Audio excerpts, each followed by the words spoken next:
Yeah, So I do have a question. So obviously we have you on our podcast, so we obviously like you, and I know a lot of people that like you. But do you run into? I mean, it's the world. So do you run into any like detractors, or do you ever have any lifters that aren't into it? It can't be everybody's jam. Great question. Great question. And all I can say is in this world, everybody has detractors, no matter where they're at or what they're doing. It's human nature. I've come to realize, and I always wanted everybody to like me. And after a few years of realizing I was never going to make that happen, I gave up and I realized detractors are always going to be there, and you're going to have to deal with it. I always go back to statistics again, Kurt. Um, if there's 1,000 lifters and 90% of them like me and 10% don't, that's a pretty good ratio. Okay. Absolutely. But then I think about it and I say, well, 10% doesn't, 1,000 lifters, that's 100 people. And there's about 100 people in this room right now. And I'm looking at how big 100 bodies are in a room. And I'm saying, shit, that's a lot of people that don't like me. But statistically speaking, that's not really the case. So I used to try, now I just give up. There's a lot of people think I'm ruining the sanctity of the sport, and I'm kind of I've been called a clown by guys in Norway, by mostly by the older generation power lifters, that grew up with a very sterile environment. So they say, "Oh, you're acting like a clown. You're jumping on chairs. You're jumping all over the place." And other people said, "You're just a silly pirate." So yeah, and you guys know that those people are usually the loudest. They're the ones that are posting most and so and it used to hurt me, and then I said, I don't care. So now they can say whatever they want. I know it's a small percentage. Everything I do is try to make people happy. I get people that don't like me when I do the 666 thing, and they tell me that it's disgraceful. And I had one guy at nationals. He was on deck. He was either on deck or in the hole, and he says, "Can I talk to you for a second?" And I said, "Yeah." And he pulled me out into the hallway, out in the cement hallway in the background, where the kitchen dishes were. And he says, it's all about Jesus." And I said, "Yeah, I know that." I said, "When I do this thing," I said, "they're plastic horns that light up." I said, "Just light humor." I said, "I'm not, some sadistic Satanist that's laying on the floor in a pentagram, doing all kinds of chants. I don't know what you want me to say. They're plastic horns. It's just a joke. It's just for fun.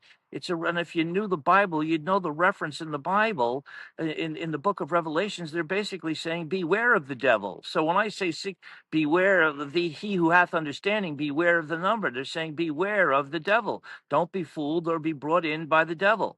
But and a lot of the people that give me that I don't even think they understand the passage from the Bible. What it means.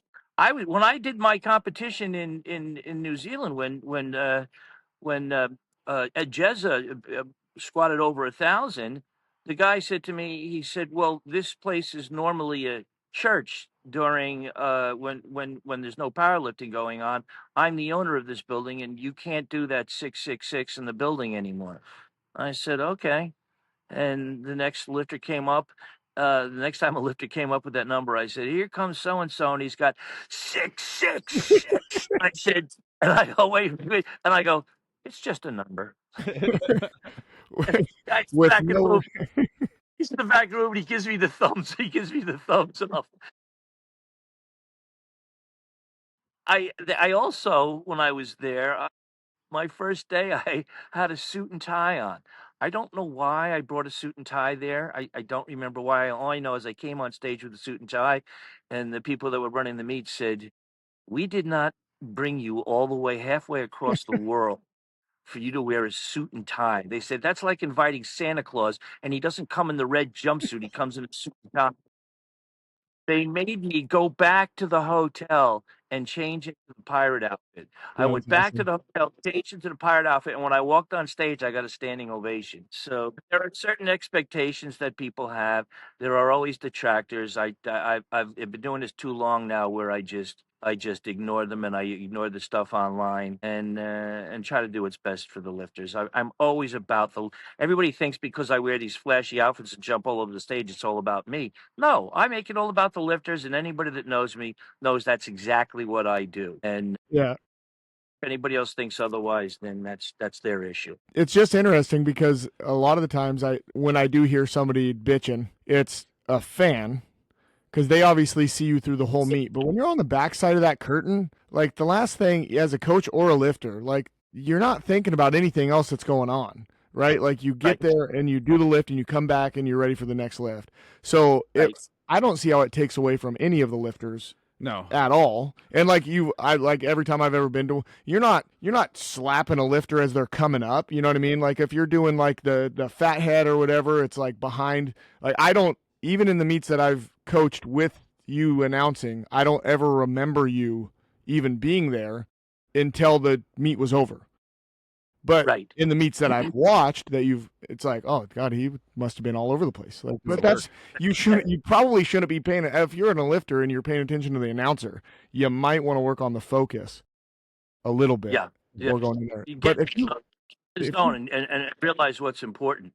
I recently had a a referee, very recently, had a referee say to me, that when I hold the fat head behind someone, and I want to that is distracting to the lifter, and if they miss the lift because of that fat head, that picture, whatever it is, that they can go to the jury table and get a relift. And I said, let me tell you how I do it. I said, I'm only holding a sign up when either a family or a fellow lifter wants me to hold it up. They made the sign and they tell me, they wave me over. Can you please hold this sign up? So what I do is I have the sign behind my back and I'm standing in the back of the platform. When the lifter comes out, they don't see the sign because it's behind my back. I wait till they hit the bar, okay? And when they unrack, okay, I hold it up behind their back.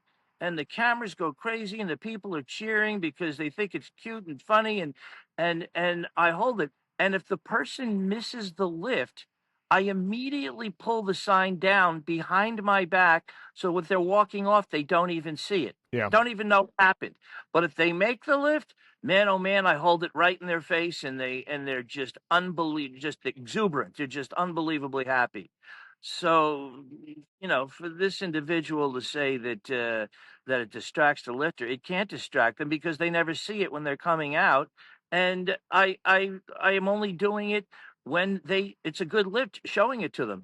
And in 25 years of doing it, I never had anybody say to me, any coach go to a jury table and say, I want to relive. Geno held up a sign. It's ludicrous.